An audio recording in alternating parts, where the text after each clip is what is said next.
All right, let's sync audio. Let's do same numbers as last time. Does everybody remember their number? Yes, I'm 4. Okay. Are you sure, Mitchell? Yes, I am, right? I'm 4? What's your second Mitch, number, though? 4 and 10. Right?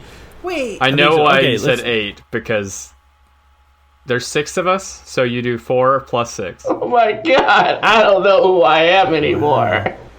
Look at Occam with this math. Always with the math with Occam. Am I wrong? You're not wrong. That's the amazing thing. He didn't accuse you of being wrong. He just accused you of being a dork. Got him! Yeah, I did. I'm sorry, I'm smart. Hey, we love you for it. Sorry, I got a big break, guys. Hello, friends. This is Phil Montgomery, and you're listening to Tales to Inspire.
What's a hero to do? President Truman has given the heroes a new assignment: assassinate the Emperor of Japan. How will the heroes respond to this mission? Is a hero's job to express violence, or is a hero's job to save lives? One thing is for certain: there will be strong opinions. As we open this issue of Tales to Inspire, we see the interior of the Oval Office, and in the top left corner of the panel, we see a yellow box that says, The White House, August 1945. And then in the next panel, we see a dossier has been splayed out on the president's desk, and we see a picture of Emperor Hirohito, we see a map of Japan with little red dots on it, all of these things, and we see the word bubble coming from President Truman saying, I want you to assassinate Emperor Hirohito. I'm gonna look at the kid briefly. Her eyes are really big. With all due respect, Mr. President, we are not assassins. We're not a team of killers you can just point at a target. Right, most of the people we kill are just like on accident. Well, isn't that what you all did with Adolf Hitler? Yeah. How about this? We'll kill this emperor, or at least some of us will. But the Manhattan Project stopped. His eyes go wide, and he stands up immediately from his desk. How do you know about the Manhattan Project? I read. That is classified information. Do you want us to kill the emperor or not? I don't. Do you want some of us to kill the emperor or not? We shouldn't even be having this conversation. Sure, Adolf Hitler died. That's something that happened. It's not what we came to do. It's not who we are. And now you want us to go kill someone else? As if things like that don't have repercussions in this world? This is war. People are gonna die. It is the leadership. And it's a hero's job to stop people from dying.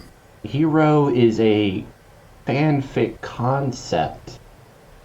There are no heroes, there are just people, and we are just people. And whatever forgetful, delusionary world that you live in. But here in life, I'm here. I'm doing my best. You're not a hero. You're just a person. You're not special. You're not unique. You have power. That's it. But there have been lots of men with power. The Emperor has more power than you do. What does it mean that I could walk up to the Emperor today and I could snap his neck? That means you have the responsibility to snap his neck if it means we can end this. I have a responsibility to everyone else in this room. To be the best person that I can be. To be the best example of how we should be living. That is the best person you'll ever be. A killer? Yes, You are so wrong. but it's what you are. You've been wrong about everything. Killing Hitler. This whole no heroes thing. You're just so wrong. You helped kill Hitler. That happened. You'll kill I had more. nothing to do with it. I wasn't even in the building. I've never seen Hitler. You have killed so many people. Who have I killed? We were in war. Did you not kill anyone? Did you not punch anyone?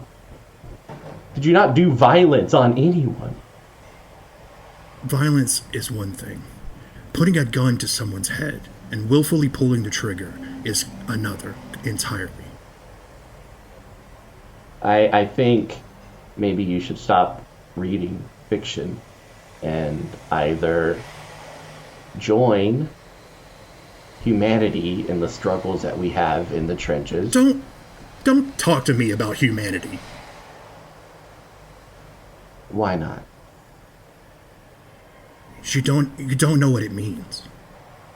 Milk. Omission. Milk. Omission. Unless you want me Go outside. using your name out in Go public. outside. You do not speak for this team.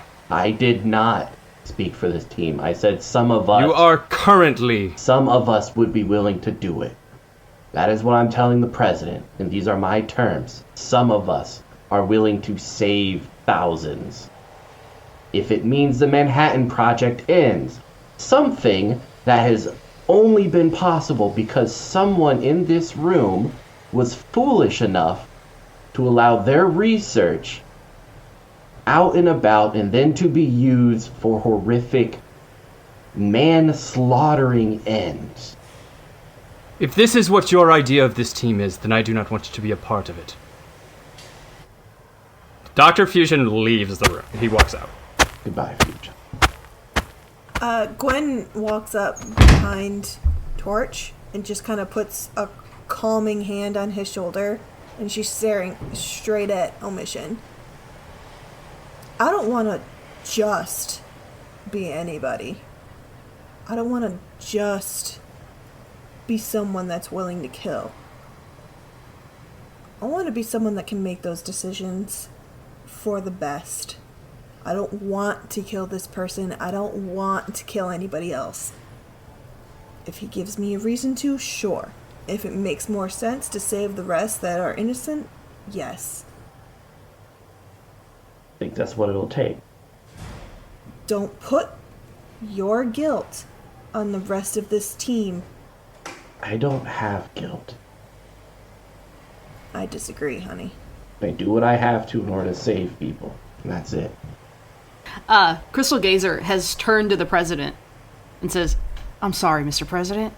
We're fighting like children because our friend Omission over here, the only thing he's got in his life is his believed moral superiority over the rest of us. We should be a better team, a team that doesn't fight.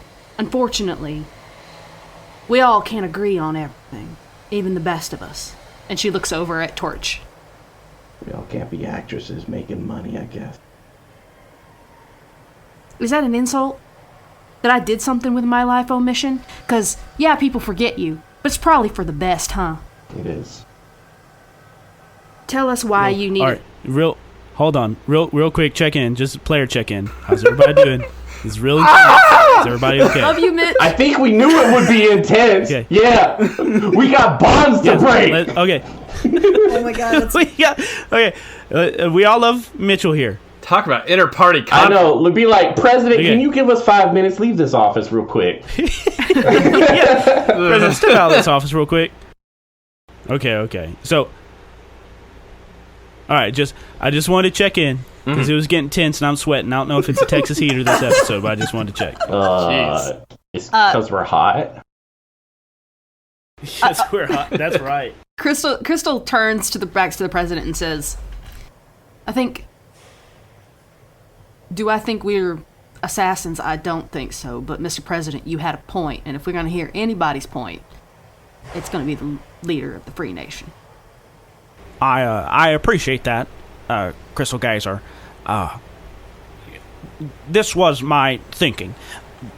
Before, when ye went to Germany and killed Hitler, it was without our permission. It was without our planning. And in the vacuum of power, the Nazi Party took over, and we started to make advances. However, then the Wehrmacht took over the defenses, and now we are at a stalemate. My thinking is, if we had worked together, we could have moved that night our offensive into Europe while the Civil War was going on. My plan is to coordinate with you all to kill the Emperor and then move our forces onto the islands of Japan and take it over swiftly, cleanly, and hopefully with as little loss of life as possible. When I swore my oath to become president, I became aware of a project that could have brought an end to this war, but a few months ago, it was sabotaged. This is our best option. And you're willing to put down on paper that you will not reactivate the Manhattan Project if we do this, if this happens. If some of us do this. Before he responds to Omission's question, can I tap into his mind again? We're about to commit treason again, just like we did in that first episode. Just like in episode 1, we committing treason. No president is Tales safe. of treason. No president is safe. Get those tinfoils hats. Yeah, go ahead and roll and examine. Roll plus investigate. So I can see if his response that he gives to Omission is true and honest. That's what I want to know. yes, Is he really going to yes. stop this? Is he really going to try his best to stop this? Because we all know he may have absolutely no power to stop this. Yeah. I rolled a 10. Okay, so on a 10 plus, you get to ask me one question. So I am going to ask the question: is this response that he is about to give, is it honest? Is he really going to... It is not honest. It's not honest. And what he says is, if it will bring an end to this war, I will personally sign the end of the Manhattan Project. Deal. So are we in agreement? I have also learned of your experimental vessel, the Deep Sea Dame. It could have you to Japan quicker than anything in our fleet. And I'll send the order to Admiral Nimitz and General MacArthur immediately. I think the only one you got an agreement with is Omission here. And me. And you turn around and you see that Masterpiece has Fuck walked off. into the room. Okay. Hey, you're both in relationships now. We about to be in one. In a polycule with Mr. P. We're going all poly. It's fine. Yeah. But yeah, Masterpiece walks into the room and walks up next to the desk and clicks his boots together, stands tall with his puff chest out, and salutes the president. President, I'm sorry I was late. There was a bit of a disturbance in Burma. I got here as quick as I could. Yes, sir. I mean, sorry. Crystal, like, elbows her as soon as she says it. Elbows. Came out. I'm so Again. sorry. Yeah. Yeah, the president speaks. Yes, I I had asked Masterpiece to join us in this mission after I had learned that one of the superheroes was, and he turns to Sister Solstice, not of age to engage in something like this. Young one, I will have to ask you to leave the room. This is not a discussion for you. I'm not leaving. I have just as much a part of this team as everybody else in this room. She killed Hitler. I understand that. Do you, though? Because I don't think that you do. Listen, young lady, I am the President of the United States. I am asking, as your executive officer, to leave this establishment. You are not a part of this team. Frankie, I am a part of this team. I have proven myself. I have proven my worth to this team. You cannot kick me out. He, scoots over the documents that we saw on the first episode, and he opens it up and says, "This is who was asked to join this team by Franklin," and it is Mother Midnight, your mom. "You were never a member of this team. You disguised yourself as one of them. And successfully killed Hitler. I understand that, ma'am, but I cannot willingly put your life in danger." Okay, you don't have any power over my life. I can willingly put my life in danger if I so choose. And she will. Masterpiece speaks up. "Do you want her removed from the office, sir?" And President Truman holds up a hand. "Just hold on, Tom. Young lady, it would be in your best interest to leave so that we may continue this classified meeting." I'm not leaving. Yeah, if you kick her out, I'm out too. She has the spirit to carry this through the end, especially when others can sometimes question things at the end. She'll pull the trigger when it needs to happen. Gwen takes a step in front of Sister Solstice, so she's between the president and her. "Sir, respectfully, you're asking us to assassinate someone that we neither know nor care about. I don't know anything he's done in his life other than lead Japan." "He gave the order that bombed Pearl Harbor. Is that not enough for you? The dead citizens laying on the bottom of the Pacific Ocean?" The point is you're asking us to kill him. Asking someone to kill someone for you and then not being okay with asking a child to help feels a little wonky to me. You can't have a moral high ground when you're asking other people to do this. She's already been through shit with us once, she'll do it again. And we'll keep her safe, right? Kristie, I would like for you to roll a influence someone. Okay. So roll plus influence. 7. A 7. Okay, so for EIC characters on a 7 through 9, they need something more. Evidence that this is the right course, guidance in making the right choice, or resources to aid them before they act. Can I burn a bond with either public opinion or law enforcement and subtly threaten the president? How so? I'm just gonna kind of put a hand on his desk and lean forward and be like, it's really cute that you think you have any control over this group of superheroes. We're giving you that benefit of the doubt right now. So I suggest, kindly, that you just let us do what we need to do. Okay. And you're wanting to burn a bond with law enforcement to step your 7 through 9 up to a 10? Yeah. We just told the President of the United States he has no control over us? Have you ever heard of Guantanamo Bay? That's not a thing yet, is it? Try to get a hold of us. Try it. Do it. Okay, so you say that. Steps up to a 10 plus, so very well. He sits back down in his seat.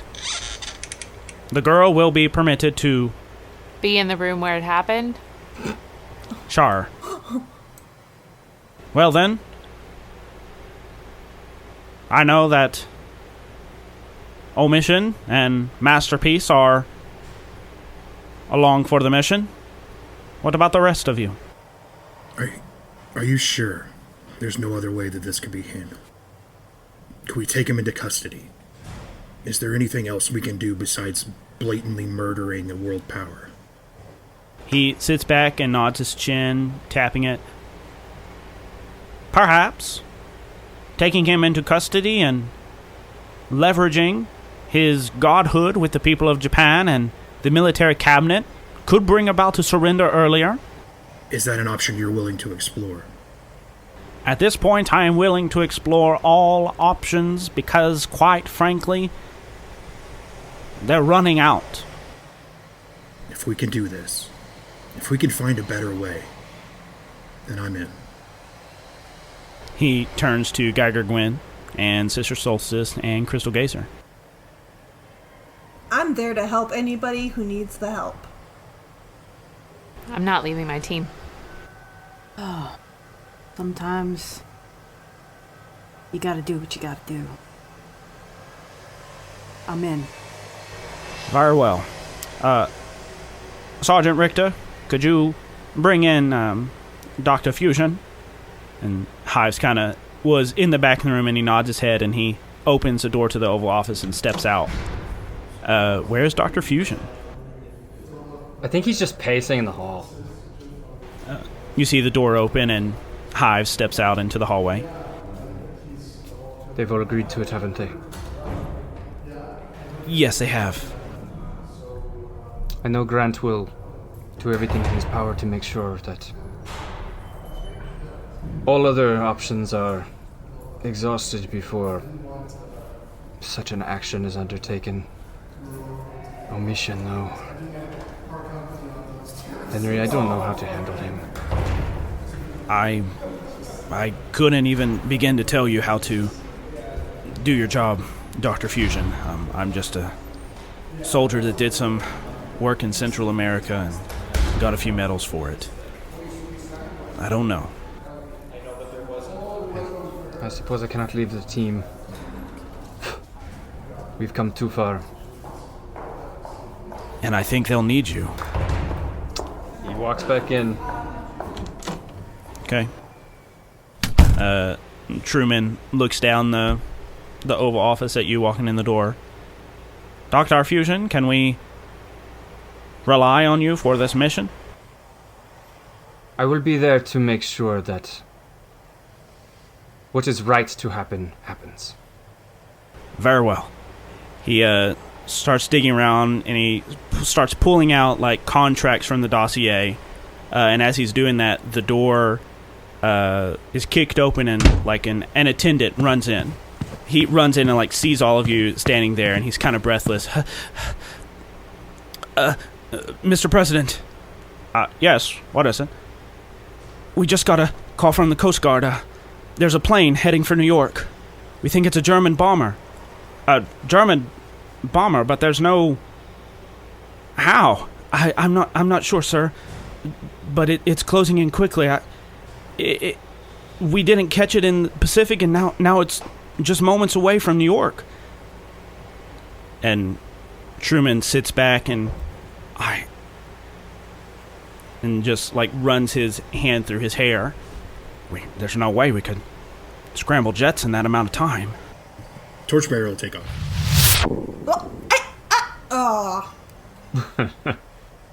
And Torch, I think, as you take out the window and you start rushing towards New York, you feel something in the pit of your stomach begin to churn. A sense of uneasiness. Growing dread. A darkness. We turn back into the White House, and as soon as Torchbearer has, rushed out of the room and taken off, there's an explosion. It rattles the windows. The president grabs his desk, grip hold of it. Even Hives is, like, knocked from his feet against the wall. What do you do? I am feeling out for the direction it came from based on people's thoughts. So, like, looking for it based on, like, what direction are people thinking panic? Like, that they saw it or whatever. Yes, yeah, and I won't have you roll for that. The sense of panic is overwhelming. You sense the panic coming from Pennsylvania Avenue, working its way toward the front lawn of the White House. It's coming this way. It's the darkness. I think in the meantime, like, we can assume Torchbearer, like, as soon as he starts feeling this dread, he's slows to a stop. And then this explosion just rattles, like, reverberates the air and just pushes him a little bit further, and he'll rise up above the White House to look back towards Pennsylvania Avenue to see what's happened. Yeah, simultaneously, Yeah. Crystal Gazer's running out towards the front to, like, see Yeah. what's happening, like, to the lawn.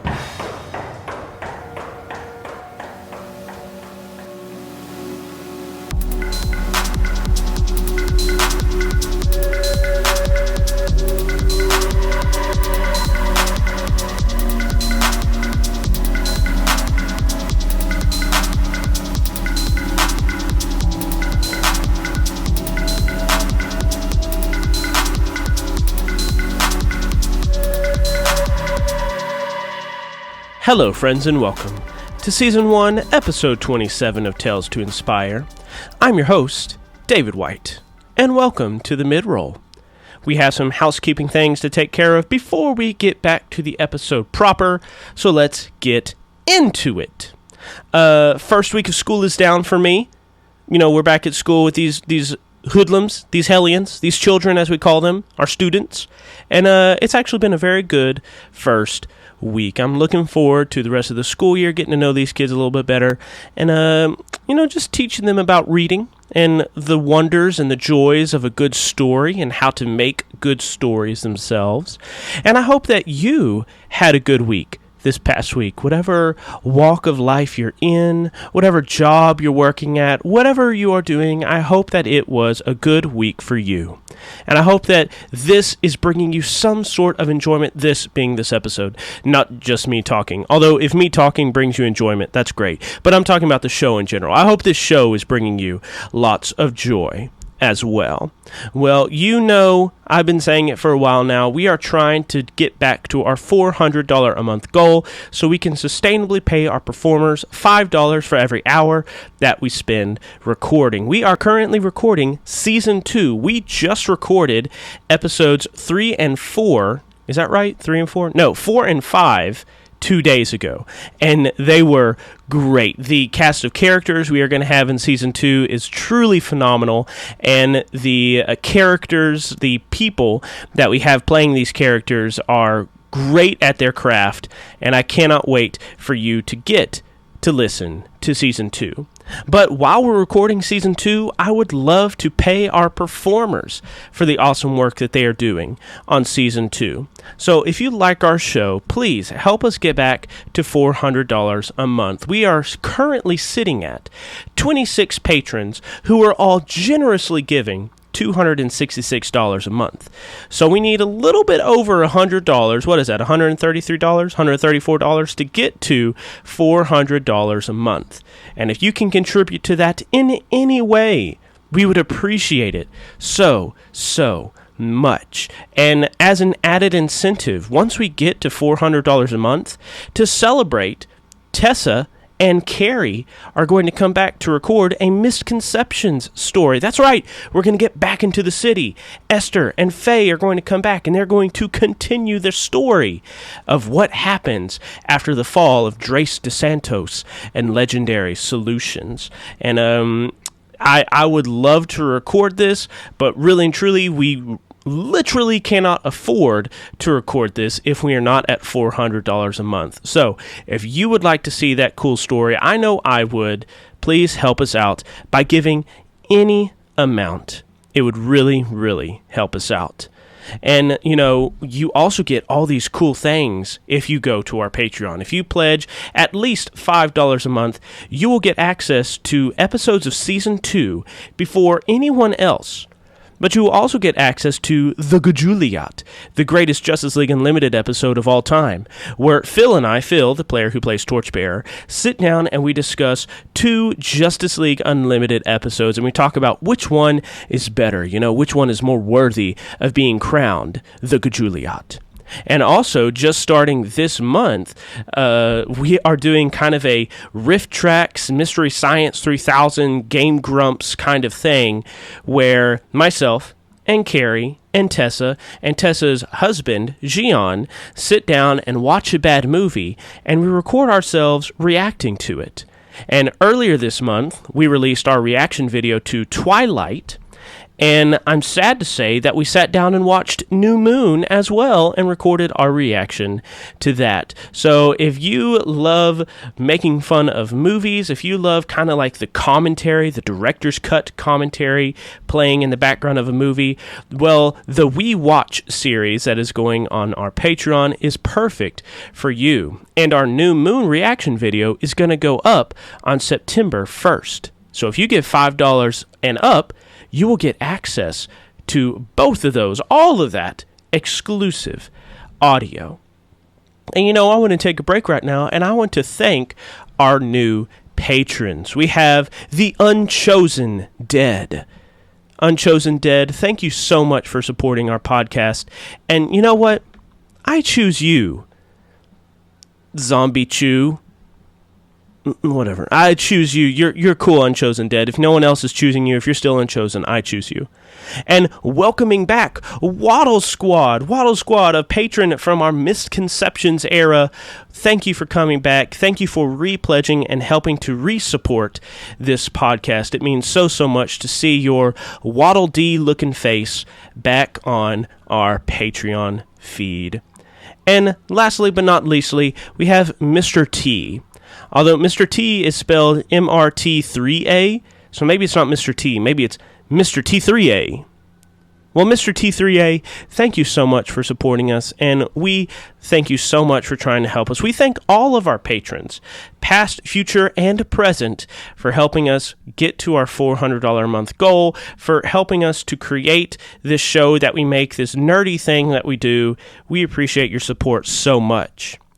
And I said earlier, the first 10 people who increase their pledges or make a new pledge will get a Misconceptions or Sins of the Father shirt, your choice, mailed to you. So Unchosen Dead, Waddle Squad, and Mr. T3A, you are going to be getting a Misconceptions, Sins of the Father shirt very soon. I'll send you a message about what your shirt size is, address, all of that. But if you would like one of the remaining 7 free t-shirts shipped to you, go to our Patreon, give any amount to really help us out. The $5 is really sweet spot. It's affordable, it goes a long way, and it would really help us out.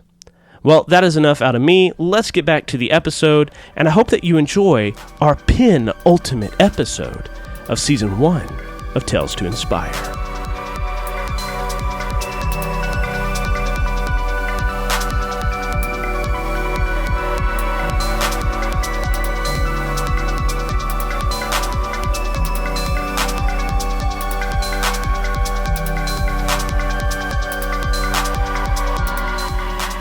Okay, so you rush out. Who runs out with Crystal Geyser? Where's everybody going? Doc's like ahead of her because he's burst booting, just speeding out. Gwen grabs Sister Solstice's hand and takes off.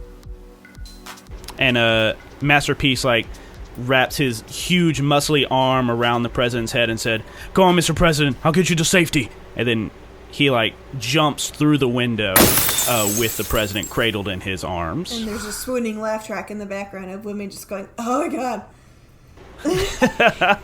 Swoon! Okay, so those of you that rushed out to the lawn, you see Pennsylvania Avenue right in front of you. The cars lining the streets, those brick buildings stretching on in front of you, and you see just gouts of flame and smoke rising into the air. You see, coming through the smoke, you see another explosion that rocks the house, crumbling it down to the street level. Torch, at that point, you start to rise up over the White House to see what is going on, what is coming what is clawing its way down Pennsylvania Avenue, and you see a void. Your eyesight cannot pierce through the darkness. But you see this void, arms coming out of tendrils, the peripheries of claws and eyes and jagged teeth coiled up in this miasma of darkness, walking its way up the street. And then down at ground level, through the smoke, we see step Theodore the Tussler Tuskman. Shrouded in darkness. He is still wearing the fine suit that he was wearing at the university, but he no longer feels it as he once did. His eyes are sunken into his head, his cheekbones withered away. His muscular heavyweight boxing championship body is scrawny and puny, as the darkness has been eating away at him for these past few weeks. But it comes to the intersection of Pennsylvania Avenue and the White House. You standing on the green lawn, it standing on the cement. I sensed that you would be here. I was drawn to the darkness in this place. I hunger for it. It calls to me. And you see the thing that was Theodore the Tussler Tussman reach out a bony, gnarled hand towards the doctor. Dr. Fusion, do you still have that mask on your person? Yeah. You feel it bulge against, like it is being pulled against the fabric of your shirt, and you start feeling yourself skidding across the lawn towards. Is anyone going to try to save the doctor? I'm occupied, or I shoot him in the kneecap. Damn. That's not gonna help me at all. You can't be dragged if you have no knees. That makes you get dragged easier. I can move large objects, so I could hold a large object from being pulled. Okay, so if Crystal tries to hold him, then Gwen's gonna race up and put her hands in his pants to grab the mask. It's not in his pants, it's in his jacket pocket. Jeez. that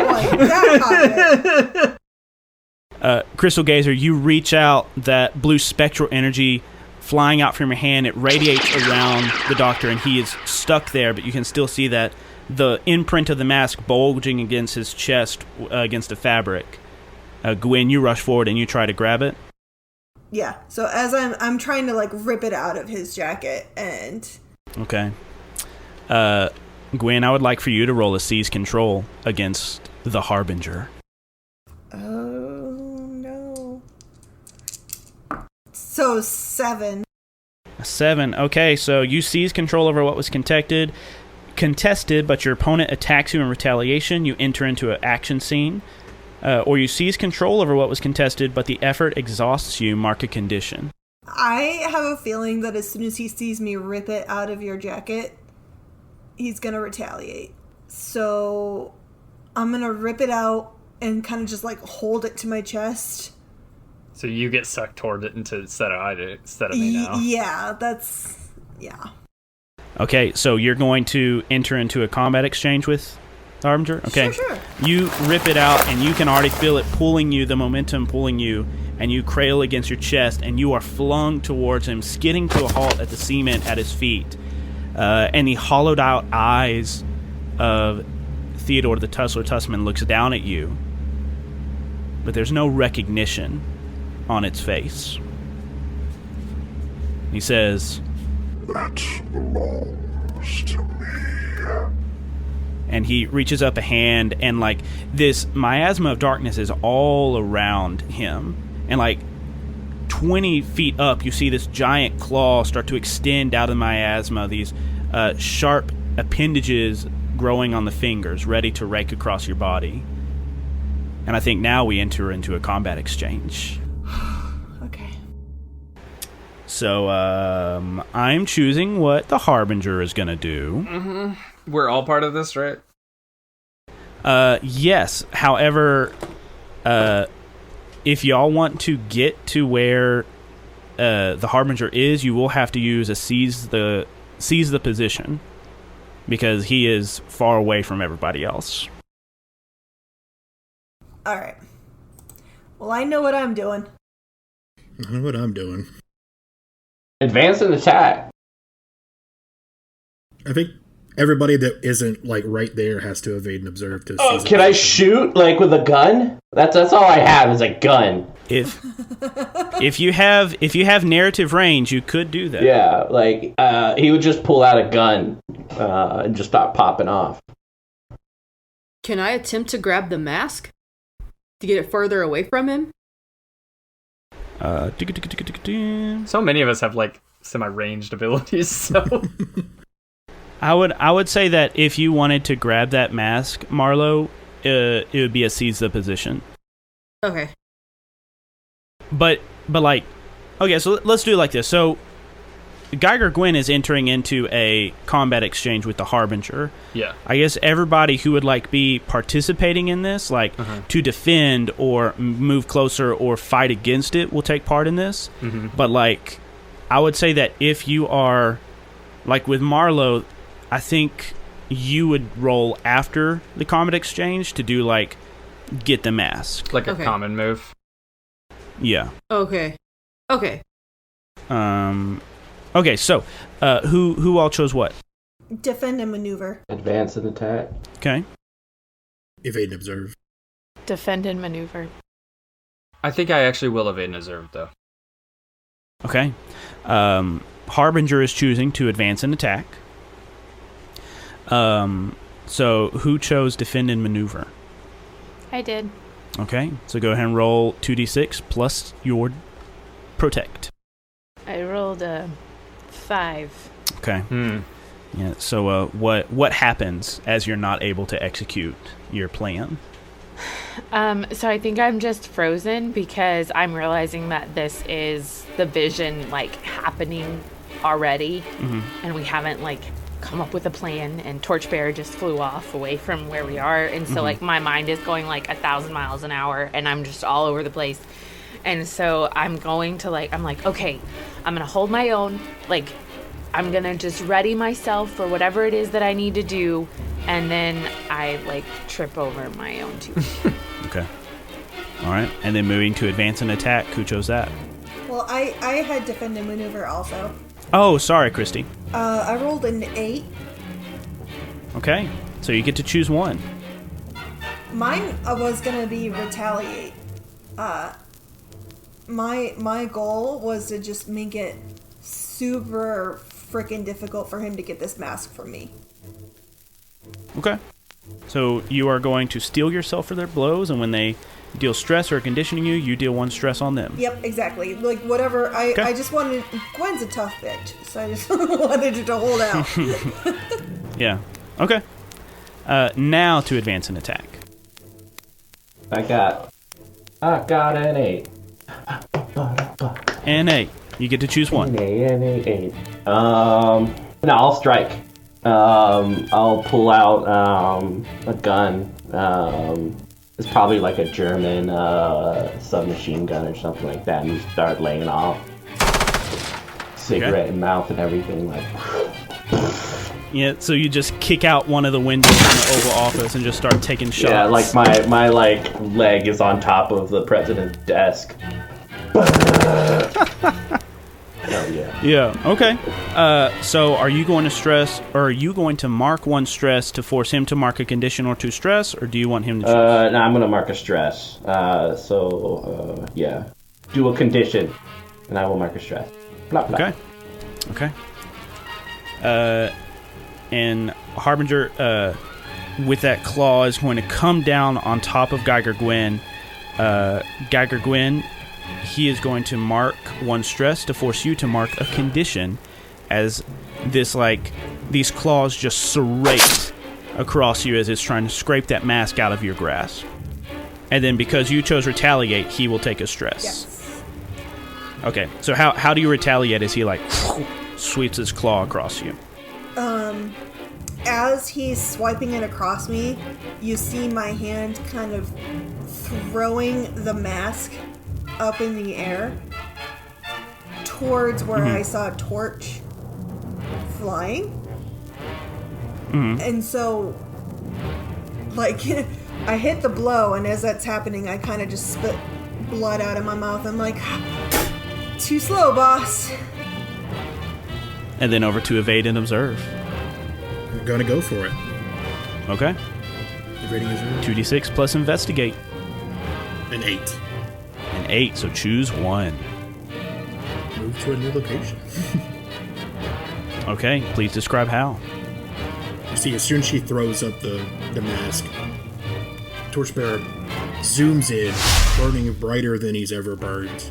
Just almost like blinding as he just zooms in to take the mask, like floating just above her. And then Dark Fusion. Yeah. So we're doing defending or Dr. Barry. We're doing evade and observe. Blah blah blah blah blah. New roll. Plus investigate. Ooh, baby. 14.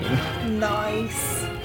Wow. Okay, so choose 2 from the evade and observe option. Okay, so we're gonna seize a position so I can get there.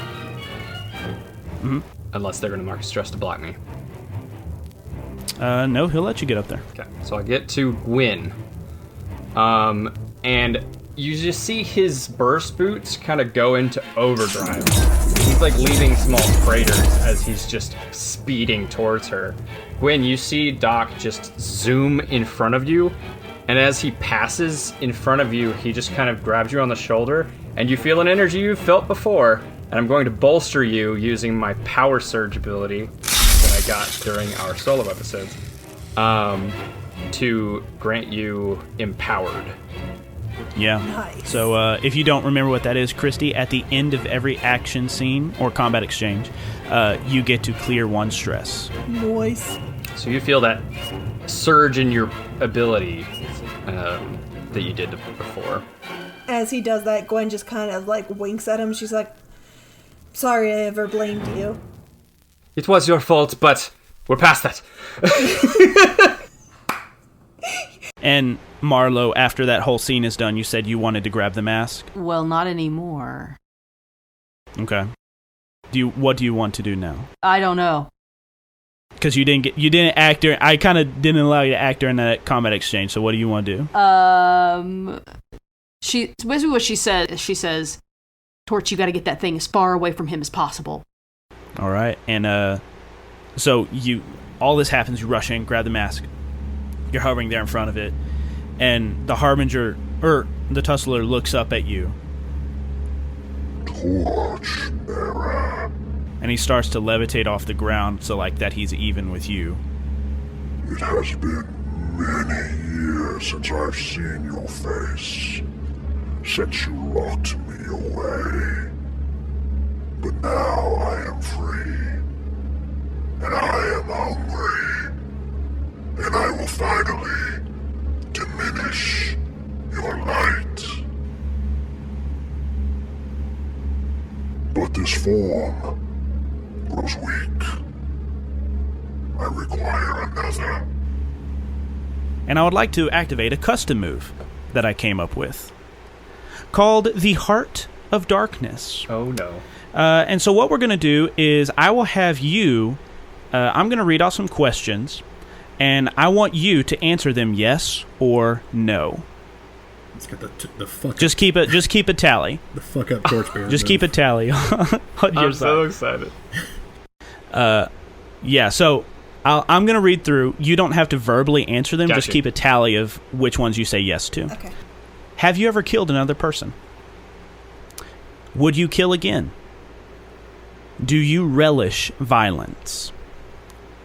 Do you keep a harmful secret from those close to you? Do you harbor hatred for another in your heart? I would like for each of you to tell me how many questions you answered yes. 2. 3. I said 3. 1. 2. 5? We know. We've been new. I would like for you all to roll plus the questions you answered yes. So take 2d6 and add that number you did. Oh, yeah, I'm going to win. Okay. Oh no. 10. I feel like winning is bad in this context. I know, right? 9. Okay. Crystal Gazer has a 9. 7. Dr. Fusion is 7. 8. Geiger Gwen is 8. 9. Omission is a 9. Yeah, 9 as well. Torchbearer is a 9. Sister Solstice rolled the highest. What does Sister Solstice roll? 10. Oh. You have a 10? Yeah. Okay. Good job, sister. So, Because Esther always rolls the wrong way. so Every time. you see, like, the eyes that were Timothy Tussman's, like, kind of sink further into his head, this void kind of issuing out of the sockets there as this entity regards you all, and it looks over you, and you feel the sins of your past, the hatred in your heart, the blood on your hands. You can physically feel it on your person whenever this creature looks at you. And then it lands on Sister Solstice. Another echo of creation.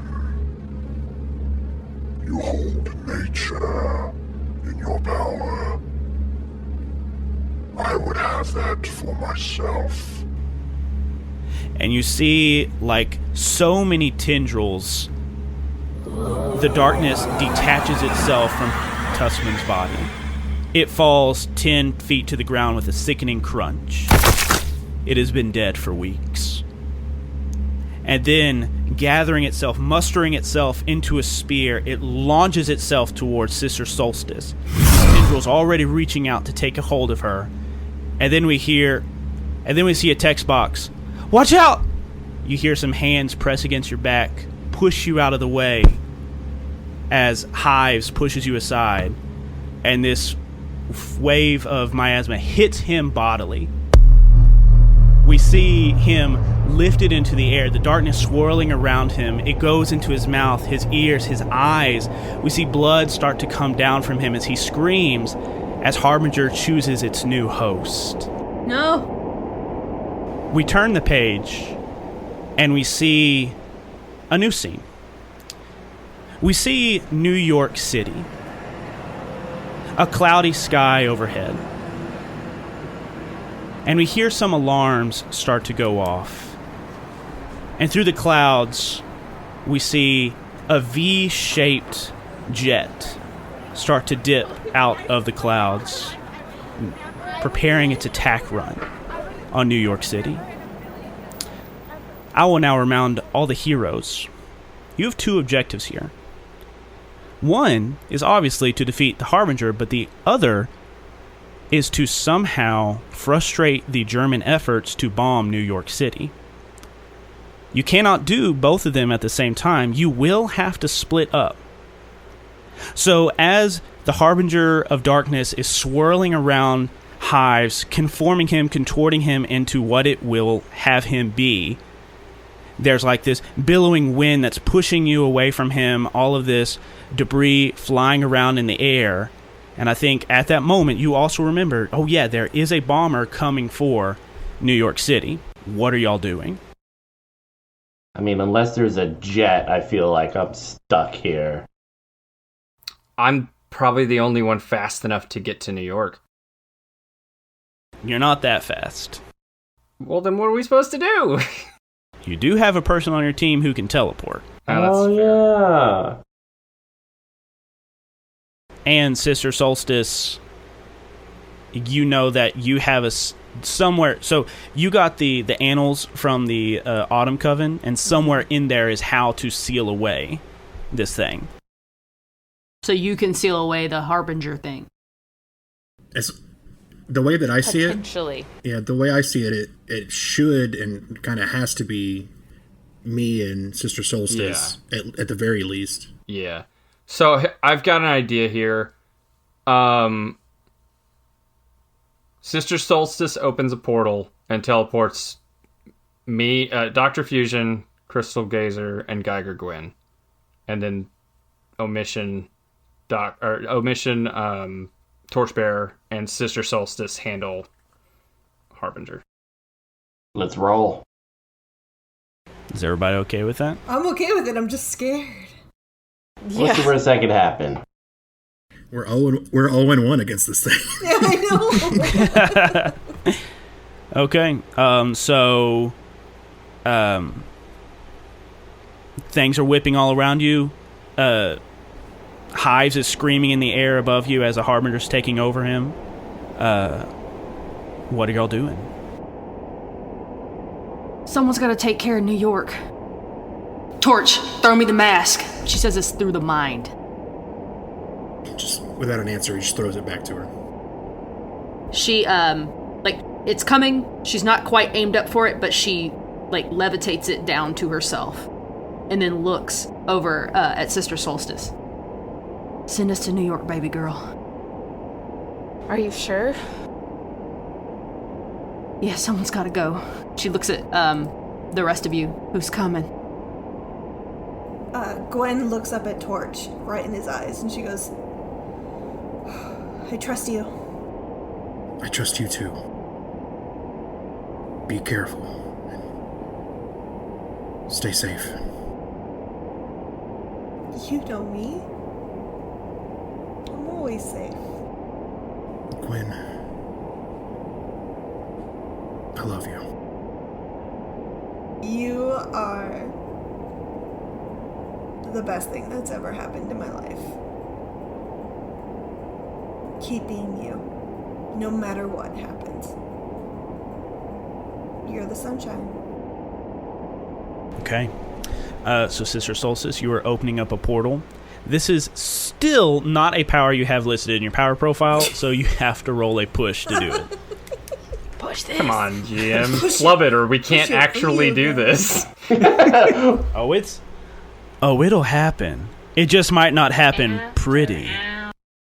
While she's doing that roll, Doc is just going to look over at her and at Gwen and at Crystal Geiger. You'll need someone who knows the technology. Try to land us on the plane. Okay. Sister Solstice, what'd you roll for your push? That would be a 6. Okay. You fail. Burn a bot. But you open a portal. So the way these portals have... Don't go to New York.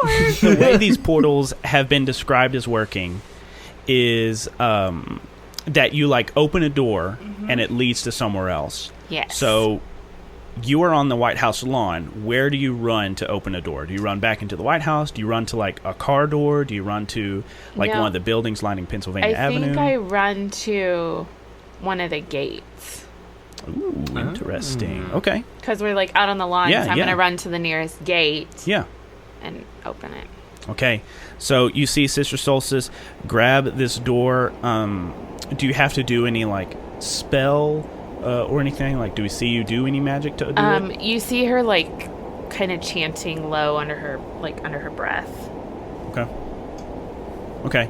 And you open that up, and I think as she opens the gate up, through the gate is a swirling vortex of energy. You do not see where it leads. But do you rush through? Yeah. Yeah, I mean, I don't want to. Okay. One by one, you disappear into the energy, and then the spell completes, and it closes. We'll see where y'all end up in a second. But first... I did it! But first, Sister Solstice, you have had this book for the past few days, so I assume you have been reading it. Feverishly to find out how to do this ritual. And so I would now like to turn to the players to crowdsource some questions. Here's the first question. What is required? What component is required for Sister Solstice to do this spell? The heart at the center of the shadow. Ooh, the fingernails of a hero. Dirt from hollowed ground. An unripe green peach. It's life. It's life magic. I love it. You know? What? right. That's right. Okay, so I'm gonna go with the component that Sister Solstice needs to do this spell is dirt from hollow ground. I won. I was. Oh man, I don't know. Favorite. I don't know. I really liked the heart from the. What? How did you word it, Occam? Oh, the heart at the center of the shadow. I like the ambiguity of that because it fair. gives us a lot of story capability. So the component Sister Solstice will need is the heart at the center of the shadow. Ha! I win. Stole it from me. Okay, second question. What kind of toll will this ritual take on the caster? And since I chose Occam's answer, they cannot answer this one. Somebody else. You cannot type your suggestion in the chat. I'm going to. You just can't pick it. You can't pick it, which makes it worse for you. Maybe like the willpower to not. I guess the willpower to silence the negative thoughts in your head. So maybe the power to ever do this again. Maybe the ability to create. Oh. So, I mean, it could be things like she can't create. I don't mean like portals. I mean like maybe it's life. Maybe it takes her ability to create life. Like, And that's like her whole thing. Yeah. Yeah. Damn. Okay. it could also leave her. I mean, if you want to be super like dramatic about it, Leave her it could barren. also leave her sterile. Yeah. Like where That she is can't give birth. 100%. Yeah. Yeah, that's 100% where my mind also went. Yeah. Okay, I love that. I love the ambiguity there as well. So the toll on Sister Solstice will be her ability to create life. And I will provide the last ingredient for this spell, which is that Torchbearer will have to give up his own life force to the light so that it can use its power, or his life force, to seal away the darkness. Where do I sign? Where do I sign? You open that gate, you close it. You turn back, you see hives coiling in pain in the air above you. You see Torchbearer. You can see a strange person with a gun in the distance. Oh no! What happened? What'd I do? What have you done? Shit! Right here at the end. But in the end, At the end of all doesn't things. even matter. What the fuck happened, y'all? You started playing with powers you know nothing about, David. That's what true. happened. This is true. Really did. The Harbinger has enacted its the toll. Wait, hell? okay, so all of these components that are needed for this portal, are we all aware of it? Or do we It's not for the have portal. idea?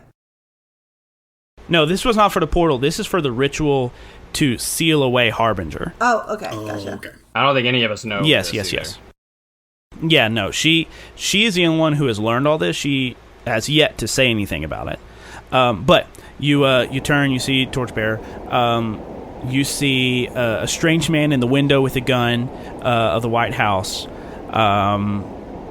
You can feel the weight of your spell book in your satchel. You know what it will require of you. You know what it will require of Torchbearer. And you know what you need to do the spell.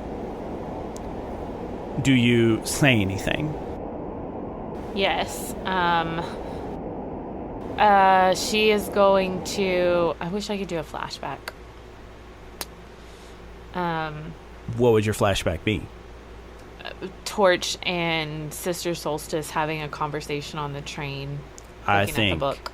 100%. Let's do that scene right now. So I think Come you on and down. Torchbearer like lock eyes with each other, and I think you both nod. We turn the page to a few days earlier on the train with you both flipping through this book. I like the idea that like you have not found out what the cost will be, and y'all are about to find out together. But you have the spell book, the Autumn Coven laid before you. You and Torchbearer sitting in one of those booths in the dining car. The other heroes are somewhere else. What's happening? So it looks like my part is to actually cast, but it's gonna require your life force. Okay.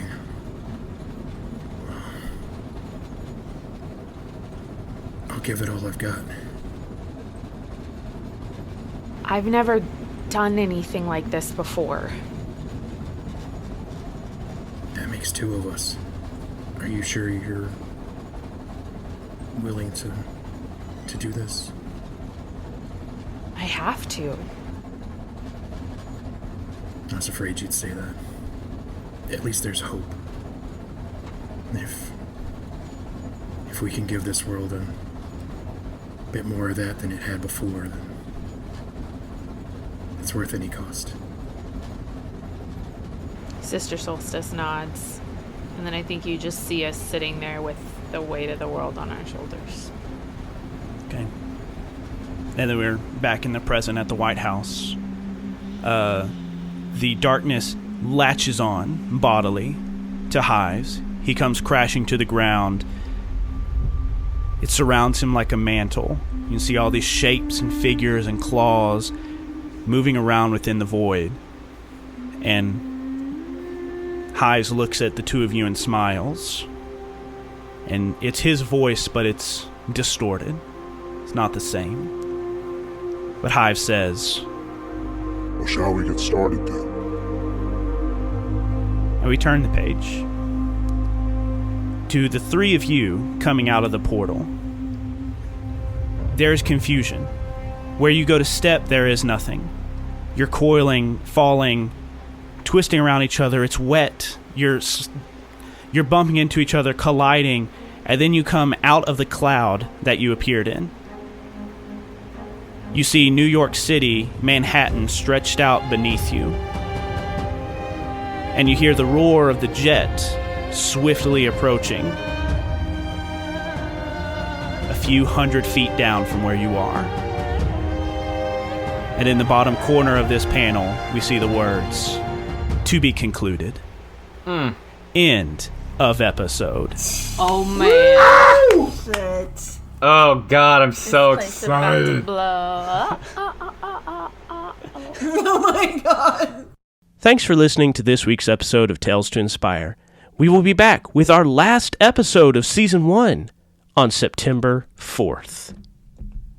If you have social media, you can find us on Facebook and Twitter. Like and follow us at Misconceptions Pod for up-to-date information about the show, behind-the-scenes pictures, and just to show us your general positive feelings about the show. We also have a Discord. You can click the link below to join our Discord so that you can chat with other friends of the show and chat with other cast members directly.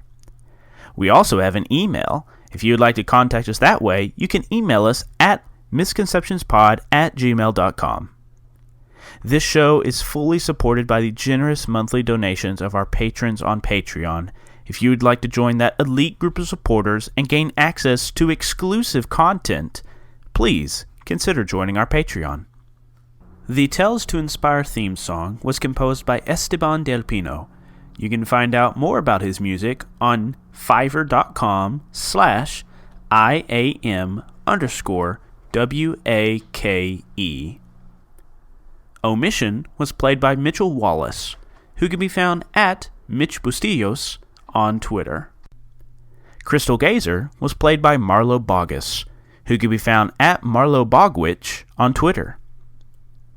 Torchbearer was played by Phil Montgomery, who can be found at BMC Philanthropy on Twitter. Geiger Gwen was played by Kristie Scheidemantel, who can be found at Polish Kristie on Twitter. Dr. Fusion was played by Occam Razor, who can be found at Occam Soccam Robo on Twitter. Sister Solstice was played by Kari White, who hates Twitter and refuses to get one. And I'm David White, your editor-in-chief. You can find me at Mr. Banana Socks on Twitter. The role-playing game system used in this production was a modified version of the Worlds in Peril role-playing game by Sam Joko Publishing, featuring elements from the Avatar Legends role-playing game and Masks: A New Generation role-playing game, both by Magpie Games. Tales to Inspire is a product of the Misconceptions Podcast Network.